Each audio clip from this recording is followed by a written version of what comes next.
છેલ્લા ઘણા સમયથી આમ તો સુરેન્દ્રનગરની અંદર ત્યાંના પ્રાંત અધિકારી એચ.ટી. મકવાણા એક્શન મોડમાં છે। હંમેશા એ પછી દિવસ હોય કે રાત ત્યાં ગેરકાયદેસર ખનન પ્રવૃત્તિ કરતા ખનીજ માફિયાઓ ઉપર લાલ ઘૂમ હોય છે, તેમની લાલ આંખ હોય છે। દિવસે પણ તેઓ ત્યાં રેડ કરે છે અને ખનીજ માફિયાઓને ખુલ્લા પાડતા હોય છે।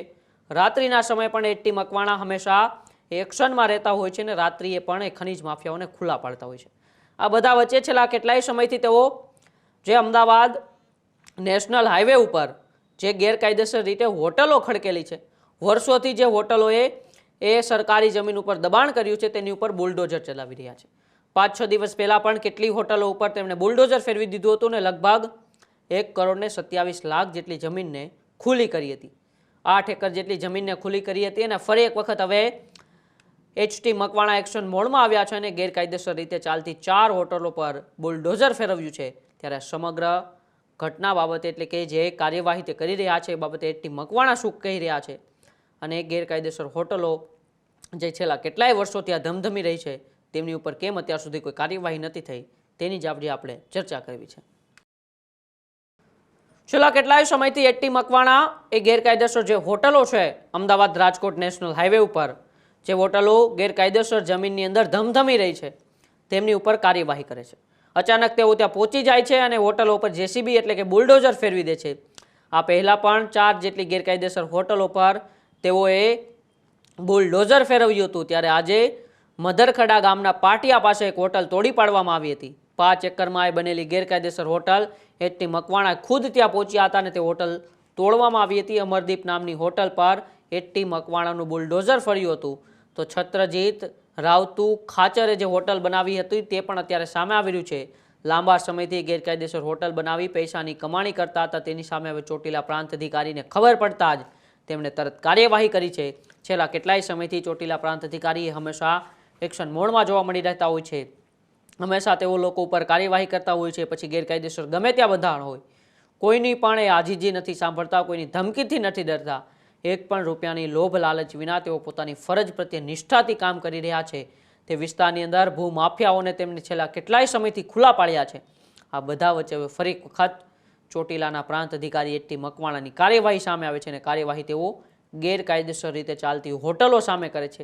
આ પહેલાં પણ 4 જેટલી હોટલોને તેઓ પાળી ચૂક્યા છે એટલે કે બુલડોઝર ફેરવી ચૂક્યા છે અને ફરી એક વખત એમને જાણ થાય છે કે અમરદીપ નામની હોટલ જે છેલ્લા કેટલાય સમયથી એ ગેરકાયદેસર જમીન ઉપર છે એટલે કે સરકારી જમીન ઉપર છે ત્યાં તેઓ પહોંચે છે અને બુલડોઝર ફેરવે છે। આવો પહેલાં સાંભળીએ એચ.ટી. મકવાણાને કે તેઓએ હોટલ પરની કાર્યવાહીને લઈને શું નિવેદન આપ્યું।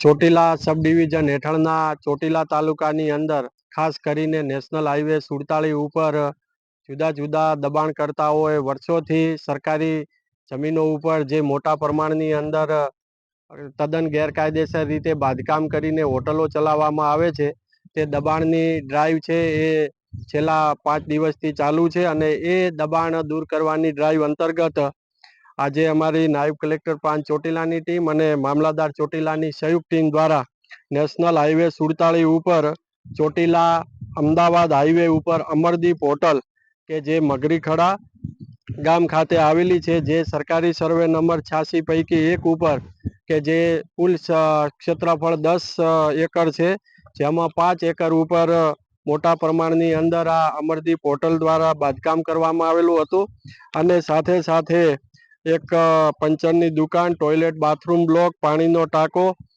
અને અન્ય ઓરડી એમ કરીને 5 એકર જમીનની અંદર આ પાકું બાંધકામ કરી અને દબાણ કરતા છત્રજીતભાઈ રાવતુભાઈ ખાચર દ્વારા આ જમીનનો ઉપયોગ છેલ્લા 10 વર્ષથી હોટલનું બાંધકામ કરીને કરવામાં આવતો હતો અને જેની કિંમત થાય છે 16,37,61,000 રૂપિયા।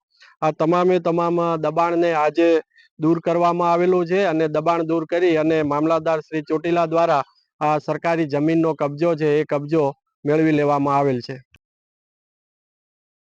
તો એચ.ટી. મકવાણાએ કહ્યું કે ગેરકાયદેસર જમીન ઉપર જે પણ બાંધકામ હશે એને તોડી પાડવામાં આવશે, પછી હોટલ હોય કે અન્ય કોઈ હોય। છેલ્લા કેટલાય સમયથી જે આ ખાચર છે છત્રજીત ખાચર તે આ જગ્યા ઉપર પોતાની હોટલ બાંધીને કમાણી કરતા હતા, પરંતુ જ્યારે પણ મને ખબર પડી કે આ હોટલ ગેરકાયદેસર રીતે બાંધવામાં આવી છે, આ સરકારી જમીન છે એટલે કે સરકારી જમીન ઉપર દબાણ કરવામાં આવ્યું છે, તે જાણીને મેં તુરંત કાર્યવાહી કરી છે અને કાયદેસરની કાર્યવાહી પણ તેમના ઉપર સરકારી દબાણને અંગે કરવામાં આવશે, કારણ કે એટી મકવાણા હંમેશા તેઓ એ વિસ્તારની અંદર કાર્યરત હોય છે. આપેલા થોડા સમય પહેલાં તેમના બદલીનું ષડયંત્ર રચાઈ રહ્યું છે એવી પણ વાત એ કોંગ્રેસના પૂર્વ ધારાસભ્ય ઋત્વિક મકવાણાએ કરી હતી. પરંતુ એચટી મકવાણા તો પોતાની ફરજ પ્રત્યે નિષ્ઠાથી હંમેશા કામ કરતા રહ્યા છે અને અત્યારે પણ એવું જ કરી રહ્યા છે. ગેરકાયદેસર જે હોટલો બાંધીને એ અમદાવાદ રાજકોટ નેશનલ હાઈવે ઉપર બેઠા છે, લાખો રૂપિયાની કમાણી કરે છે, તે હોટલ સંચાલકોમાં હવે ફફડાટ છે કે કદાચ એચટી મકવાણાની બુલડોઝર છે અમારા સુધી ના પહોંચી જાય, અમારી હોટલને પણ તે બુલડોઝર ફેરવીને ધરાશાયી ના કરી દે. પરંતુ અત્યારે તો એચટી મકવાણાની મોટી કાર્યવાહી સુરેન્દ્રનગરથી સામે આવી રહી છે.